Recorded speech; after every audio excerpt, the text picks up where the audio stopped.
একদিন বাবা রাত করে বাজার থেকে দুটো বড় বড় কাতলা মাছ নিয়ে এসেছিল, একদম তাজা, পেটে ডিম। আর ডিমওয়ালা মাছ তো ভূতদের সবচেয়ে বেশি পছন্দ। আমার বাবা অত শত না বুঝেই হাঁটা শুরু করলেন। কিছুক্ষণ সামনে আসতেই দেখে একটা বড় কালো বিড়াল তার সামনে দাঁড়িয়ে আছে, আর কিছুক্ষণ পরপরই বলছে মিয়াও মিয়াও।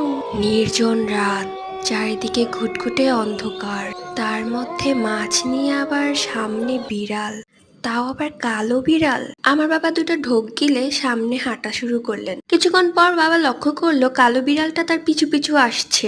একদম বাসা পর্যন্ত এসে পড়লো যখন, তখনও দেখলো বিড়ালটা তার পিছনেই আছে। পরে আবারও ঘুরে পিছনে তাকিয়ে দেখে কোনো বিড়ালই নেই, নিস্তব্ধ এলাকা। তারপর অবশ্য বাবার অনেকদিন জ্বর ছিল, তারপর থেকে বাবা কখনো রাতে মাছ নিয়ে আসতেন না বাসায়। এরকম আরো ভৌতিক গল্প শুনতে হলে চ্যানেলটি এখনই সাবস্ক্রাইব করে লাইক দিয়ে পাশেই থাকুন।